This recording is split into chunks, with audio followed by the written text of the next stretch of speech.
had had a pretty rough life up to that time, with a lot of risks in it and some hard times. So I'd had my share of bumps and problems, and so I had enough courage that I always would try to take the lead.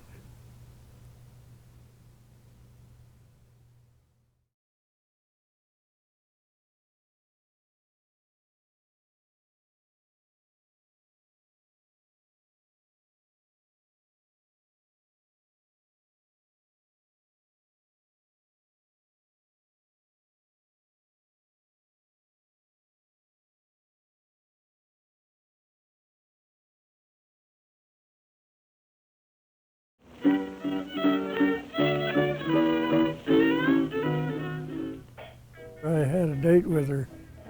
I didn't want to do it for two reasons. One, I didn't like blind dates, and I didn't play bridge very well. But after I took one look at this beautiful brunette who had sat down across the table from me, I immediately fell in love with her. I remember her saying she thought he was nice and good looking and those type of things, but she wasn't looking for anything further down the line. At the end of that evening, I couldn't wait to try to get another date with her. And I also tested out whether she would allow a very formal kiss at the end of that date. No, she wouldn't. And she turned her head and kind of pushed me away. And I found out that she was semi-engaged, I heard, to a fellow who had been stationed there, a very handsome young man who had been sent off to the Philippines. She was in love with another man at the time, Buzz Wagner, who was the first ace of World War II. He was a #1 guy, a great pilot, and he's a hell of a lot more handsome than I am.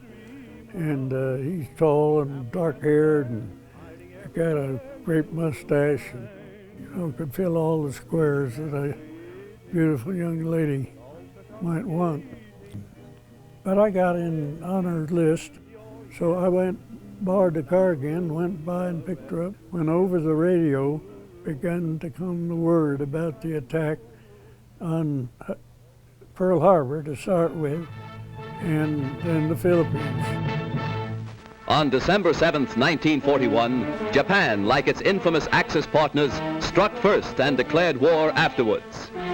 Costly to our Navy was the loss of war vessels, airplanes, and equipment, but more costly to Japan was the effectiveness of its foul attack in immediately unifying America in its determination to fight and win the war thrust upon it.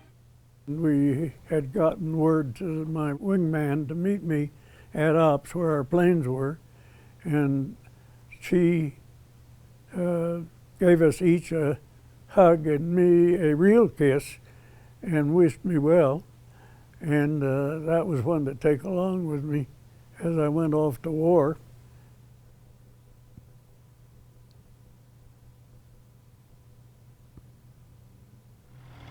Our headquarters wanted to hit the Japanese with everything we could put together, make it an example of our growing strength. Lo and behold, the Japanese had also had similar plans from their higher headquarters, so we were both loaded for bear. They beat us to the punch. So I was chasing the Jap and heard my wingman say, "I'm hit." And he bailed out. I looked again and saw at least 2 and sometimes 3 Japanese making passes at him in his chute. And that made me real mad. As soon as I would get on one of them's tail and start shooting at them, then one of the others would come in on my tail.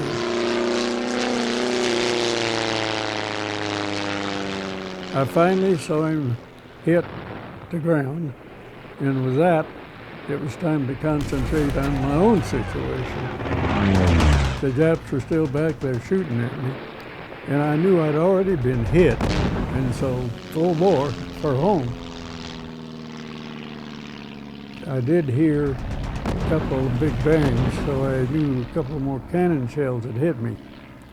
Finally, the base was there, and the Japs decided they weren't going to get me that day, and they peeled off and left.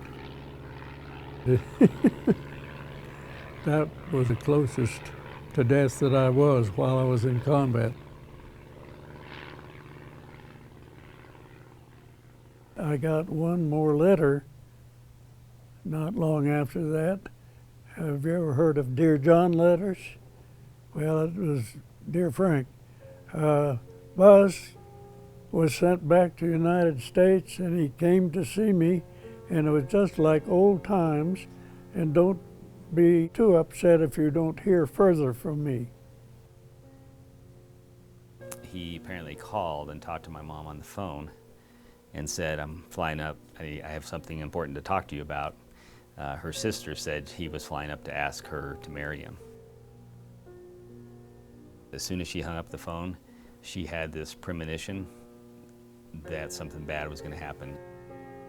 He hadn't checked the weather real well, and he ran into a severe thunderstorm. Surprisingly, he crashed. I guess I'll have to admit that the little crack in my consciousness about the possibility that someday I might persuade her to marry me. A year and a half later, I'd finished my combat tour, and I came to San Francisco with a couple of guys that had been in combat with me, and we're drinking well but not too wisely, exchanging lies. And they said, let's call Renee and propose.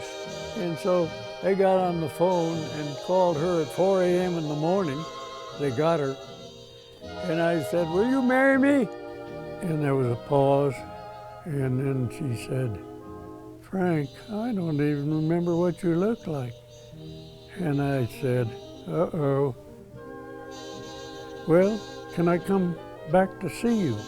I suppose so, but I'm still in love with Buzz and still grieving for him. That's all right, I understand. And I set up an arrangement for a florist to deliver a dozen red roses to her every week. And I felt like maybe she was warming up just a little bit. We actually got married on September 20th. Yeah, I was moving as fast as I could. And you know, my mom would say that she, even going down the aisle, she wasn't 100% sure he was the guy. And we honeymooned one night, and I won't give you all the details of that, but I wasn't disappointed. I put it that way. And that was the beginning of our 65 years of married life. She was committed to him, and they definitely, their love grew, and I mean, you could see that through the relationship.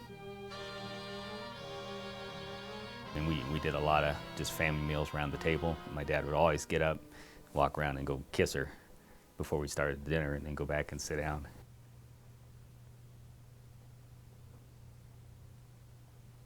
We had had a wonderful life, and we had a wonderful family. So that as she approached death, I ended up, because she loved this apartment and its view so much, I kept her here and served as her caretaker, caregiver, well beyond when my own age and ability was comfortable doing it. But I did it because I loved her deeply.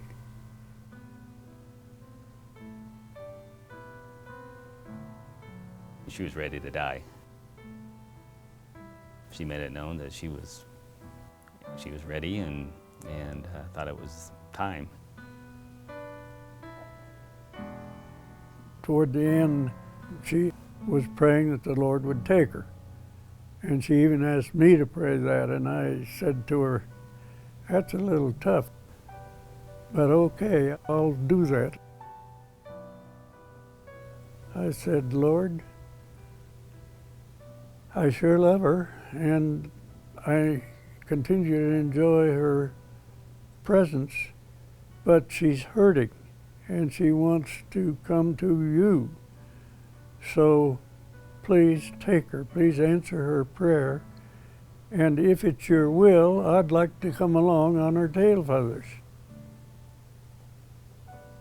And she giggled a little bit and said that was nice, and went to sleep. It wasn't easy, and I've been lonely since.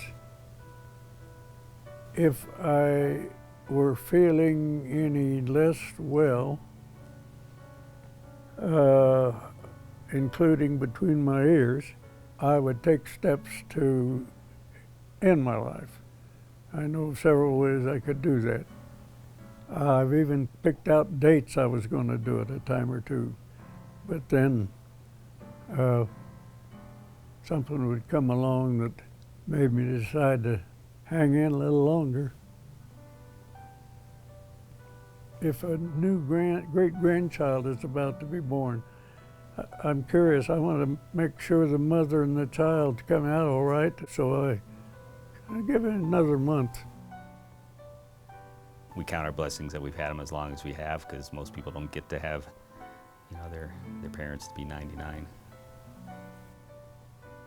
I don't fear death. I've been there too many times, too close. So I'm ready whenever whoever's in charge schedule me for that last flight.